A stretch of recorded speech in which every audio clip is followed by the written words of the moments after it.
Hi readers, it's time for chapter 11 of the Sunbearer Trials by Aiden Thomas.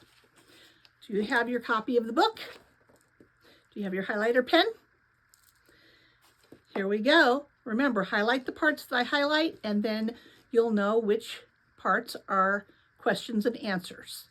And you'll have the page number because it'll be highlighted on the page. I have already finished the book. It's excellent. And so I've already highlighted, but I'm going to pretend that I'm highlighting so you'll know where to highlight. Also, I just want to let you know that the quiz is finished. All the quizzes for all of the 2026 Oregon Battle of the Books quizzes are finished, and they're available on the Battle of the Books Quiz Center website, www.bobqc.net. And also, very exciting thing here is I'm done with the book and it's all highlighted, So I want to give the book away. In fact, I have a whole bunch of books I want to give away. And for some reason, my contests have not worked, where I had people like do a form and do things to win the books. So I've got a lot of the 2026 Oregon Battle of the books. I have finished reading at all of the levels.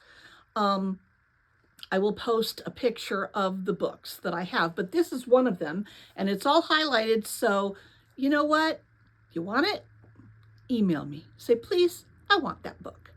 And the first person who emails me and says, I want it, I will send it to you. Okay? Just email me at lisa@bobqc.net and let me know that you would like this book. Give me your address or wherever you want the book sent. And that's it. Whoever's the first person to ask me for this book, I'm just going to send it to you because I don't know what I'm doing wrong in the area of running contests or whatever. Okay, so here we go. Chapter 11.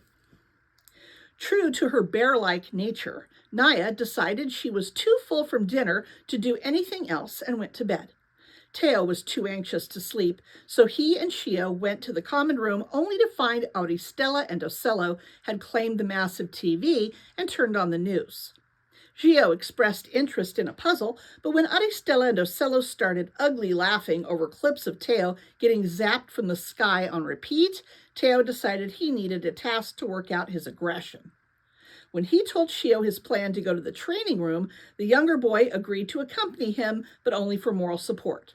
Okay, so Teo and Shio are going to go to the training room. Good luck, Shio said, patting Teo on the back before slumping into a pile of mats with his hood pulled up and binder of trading cards open in his lap. Teo exhaled a puff of air as he looked at all the fancy equipment he had no idea how to use. He contemplated stomping back to Naya's room and dragging her out of bed to help him. Well, if his wings refused to be bound anymore, then it was probably a good idea to learn how to use them. He was the only competitor with the ability to fly. That's a highlight. He was the only competitor with the ability to fly, and that was his biggest advantage over the Golds. Okay, so highlight that. That's his biggest advantage over the Golds. But where the hell was he supposed to start? Most birds learned how to fly when they were babies, and their mothers helped them jump from their nests.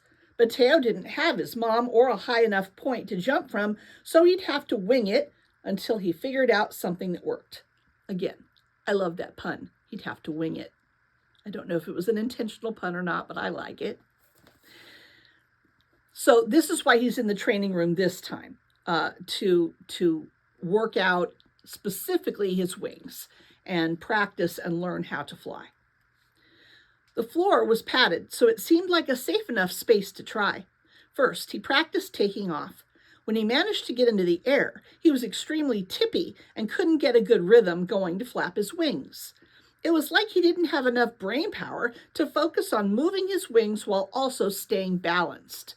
So I've highlighted that. The problem at the beginning, which I hadn't even thought about, as far as learning to fly is, it wasn't enough for him to just get off the ground. He had to stay balanced.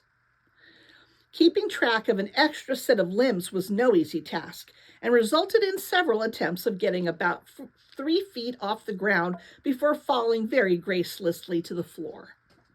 With the slightest shift in his weight, he'd try to compensate with the wings, but then he'd overcorrect and end up on his ass. It was impossible to land on his feet when he had arms and wings knocking him off balance. But he kept getting up and kept trying again, because even if he was a fool, he was a stubborn fool who was determined to get something right. After the 30th or so fall, Teo realized Shio had dozed off in his nest of mats, so at least he didn't have an audience. Sitting on the floor, with sweat running down his face, Teo was losing patience. "Would you just cooperate?" he growled, throwing his elbow back into his wing. The other one flung itself around and whacked him in the face. Scowling, Teo spat tiny blue and green feathers from his mouth. Maybe the problem was the wings weren't strong enough yet. After being bound for so long, perhaps they'd lost the muscles required for balanced flight. Maybe he needed to strengthen his shoulders or whatever to gain some control. For extra safety, Teo dragged over one of the mats, careful not to wake up Shio in the process. Next, he got the chalk stuff on his hands because he saw gym bros do it on TV and approached one of the weight racks. The weights were circular discs, the shape and size of shields.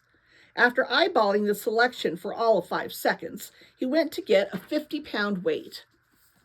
He remembered what Aurelio had said, to hold the weight close and use his legs. When it didn't budge, he downgraded to 45 pounds, and then 30 pounds. Teo rolled the weight on its edge over to the area he'd set up. After some struggling, he hefted it up, holding it to his chest with crossed arms. This was bound to get his wings stronger. Okay, so he's got his wings behind him, and he's holding the weight, one of those round ones that slide onto bars. So he's got that round thing, the weight, and he's just holding it like this so that he could just practice flying while holding the weight to strengthen his wings. He started moving his wings in wide, forceful flaps. Sweat prickled his forehead by the time he finally managed to lift himself off the floor. That added weight seemed to at least steady the hip tipping, but it took concerted effort to keep his wings going. So much, in fact, that he squeezed his eyes into a grimace, and when he opened them again, he was 10 feet in the air. A triumphant laugh bubbled in his throat, throwing off his concentration. He dropped a couple of inches and rushed to catch himself, struggling to find the steady rhythm again. That was when the door opened and Aurelio walked in. He was dressed in the Academy-provided workout gear, black shorts and tank top that covered very little of his well-built frame. He took a few steps before noticing Teo. Teo cursed under his breath. Of course he would show up right here, right now. He always seemed to get a front-row look at Teo in his worst possible moments. Teo did his best to ignore Aurelio, but the excessive sweat on his hands was turning the chalk dust into a paste, and the rubbery coating of the weight slipped in his fingers. Teo attempted to heft it higher onto his chest while still keeping aloft, but the sudden shift made him drop another foot. Aurelio stopped, crossed his arms over his chest, and watched. If he had a free hand, Teo would have flipped him the bird.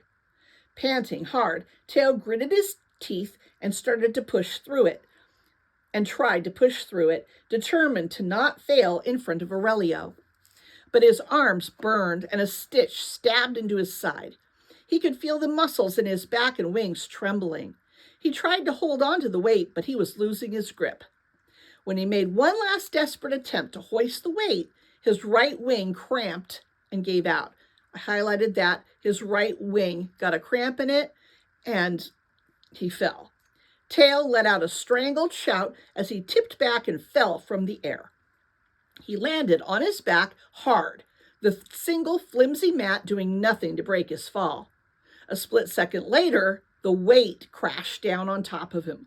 Oof! The weight crushed all the air from his lungs. Spots dotted his vision. He tried to push it off, but his arms were too weak from holding it up for so long. Teo gave up and collapsed back onto the mat. Wings splayed and arms flopped uselessly at his sides. He closed his eyes and wished for Aurelio to leave him to sit in his humiliation, or for Saul to just let him pass out and escape embarrassment. But of course, neither would make things that easy for him. "Do you need help?" Teo opened his eyes to find Aurelio standing over him, looking down with a placid expression. His soot-soft black hair was pulled back from his face in its usual knot, and his thick eyebrows were furrowed with concern over his clay-colored eyes. A faint scent of smoke followed him around. It wasn't strong, more like the way Teo's hoodie still smelled faintly of smoke weeks after he'd worn it to a bonfire. When Teo didn't respond, Aurelio added, "Or is this some new workout routine I'm not familiar with?" Teo mustered all the energy he had left to glare. "Either help me or be an ass," Teo wheezed, "not both." The corner of Aurelio's lips twitched into an almost smile. He stepped down and lifted the weight with frustrating ease, setting it on the mat next to Teo. Teo sucked in a breath, rubbing his aching chest. He watched as Aurelio wandered over to the water cooler. The smart thing would probably be to take the L and go to bed, but Teo rarely ever did what was smart, and he wasn't about to start now. He got to his feet and started flapping again. "You're not fully extending your wings." Teo turned just in time as Aurelio tossed him a water bottle. He scrambled and managed to catch it. "Yes, I am." To prove his point, he stood upright and unfurled his large wings. Teo smirked, but Aurelio gave him an exasperated look. "Roll your shoulders down and back," he said, going through the motions himself. His rounded shoulders sank, pulling his shirt taut across his well-toned chest. "Open up your chest." Teo scowled, a flush creeping across his cheeks. Was he showing off? "Since when are you an expert at wings?" Aurelio shook his head and moved to what looked like a jungle gym with a bunch of weights and pulleys. It went against all of his instincts to do what Aurelio told him to, but he could at least give it a try, just to prove him wrong. Teo waited until Aurelio was focused on repositioning a piece of equipment, and then he tried rolling his shoulders down and back. Automatically, his wings extended out, locking into place a good 2 feet wider than he'd ever managed before. "Whoa," Teo breathed, examining his feathers as they gleamed under the lights. "Told ya," Aurelio said, not looking up from what he was doing, but he wore a small, pleased grin. The only thing Teo hated more than being wrong was Aurelio being right. "There's some stretches." "No thanks." "It'll help your wingspan." "You just want me to die of boredom," Teo grumbled as he stomped back to the weight rack. Maybe if he tried a lighter one. Do you hear that sound? That is the sound of my cat's butt on the keyboard of my computer. So hold on.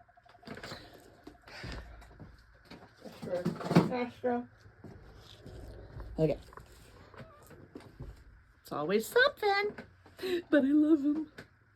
I love you. Okay. Okay. "You just want me to die of boredom," Teo grumbled as he stomped back to the weight rack. "Maybe if you tried a lighter one. If you push yourself too hard, you'll either hurt yourself or be too sore to compete," Aurelio said, leaning against the rack. Teo dug his fingers into the weight. "I'm not a child," he said, stubbornly meeting Aurelio's sharp gaze. "That wasn't a personal attack," Aurelio said slowly, evenly. It was hard to get into a fight with someone when they refused to raise their voice. Teo decided to take that as a challenge. "Oh, so you're just offering advice out of the kindness of your heart? I thought you wanted to win this thing." Aurelio steeled himself. "I do," he said, maybe more to himself than Teo. "I do, but I don't want to be Sunbearer just because you..." He cut himself off. "What was that about? Just because I'm what? Just because I'm a jade? Just because I'm weak enough not to be worth playing against?" His voice wavered. "This isn't a game," Aurelio said, frowning. Teo's chest tightened. I know that. Then why don't you act like it? Aurelio asked, expression deadly serious. Teo thought maybe he really wanted an answer, that he wasn't just trying to get under Teo's skin. Teo froze, not knowing how to respond. From the corner of his eye, he noticed some movement. Back on the stack of mats, Shio had woken up. He sat up, watching Teo and Aurelio, a small crease between his brows. Frustration clouded Teo's mind and dug under his skin. I'm taking it seriously. What's twisted is how excited you and your friends are to become a murderer. Aurelio straightened. Without the sacrifice, the world would end, he reminded him. Yeah, well, if getting killed is such an honor, he grunted, trying to move the weight, then it's the winner who should be sacrificed. For a moment, Teo thought he'd won because Aurelio didn't say anything, but then he finally spoke, his voice terse. It's not a fair fight, Aurelio said. Teo shoved the weight back on the rack with a clang before turning on Aurelio. Why? He snapped. Because I'm not a gold? Aurelio jerked back, surprised, but quickly recovered. Yes, he said, as if it were obvious. The Academy has been training us for this since we were children. You have no idea what you're doing. Teo let out a sharp, bitter laugh, shaking his head. Wow, you are so full of yourself. The muscle in Aurelio's jaw jumped. His nostrils flared. If you'd trained half as long as the rest of us have, you'd actually do pretty well. You take shit way too seriously. Finally, Aurelio snapped. And you don't take things seriously enough. Every ugly feeling Teo kept closed off and pushed away was dragged to the surface. Every time he felt not godly enough to be a gold or too godly to be a boy. Every cruel look from Auristella and every terrible laugh from Marcello. Every time Aurelio turned his back on him. It twisted and churned and leapt from his mouth. You golds run around pretending to be heroes when you're just bullies with a god complex. I highlighted that. He spat. I'm trying to keep me and my friends alive. All you care about are the rankings and making mommy proud. By the way, backing up, where Aurelio said that the Academy's been training us since we were children, that's important too. Highlight that. Because it's not just because Aurelio thinks they're stronger than the Jades. It's because they've been in training since they were little, and the Jades weren't allowed into the Academy, so they have not been being prepared for this. Okay, so back down. Aurelio's coppery eyes flashed. Teo waited for Aurelio to get angry, to yell and rage, because he wanted to fight. He wanted to make Aurelio feel small. He wanted Aurelio to see what it was like. But of course, Aurelio would never give him what he wanted. Aurelio straightened his back, his cool facade in place, even though Teo could see how his hands clenched into fists at his sides. You're going to get yourself killed. He said it simply, plainly, before turning and leaving the training room, the door clattering shut behind him. In his wake, Teo was left breathless on shaky legs. He wanted Aurelio to leave, but it still hurt when he walked away. Quietly, Shio walked up to them. That was weird, he said, looking up to where Aurelio had left before giving Teo a nervous glance. You okay? I'm fine, he said. He sniffed and wiped the sweat from his brow. He wouldn't let Aurelio get under his skin. This was all just some machismo power play, and Teo wasn't going to fall for it. More important, he wasn't going to let Aurelio win. And there was only one way to stop that from happening. If Teo wanted to take down the golds, then he was going to have to act like a gold. Okay, that's the end of chapter 11. Chapter 12 coming soon. In the meantime, keep reading. Please like and share this. And also, if you want this very book with all my highlights in it, let me know. Email me, lisa@bobqc.net, and I will send it to you if you are the first person to ask me for the book. Okay, see you later. Keep reading. You read the books, now ready, get set at bobqc.net. You read the books, now ready, get set at bobqc.net.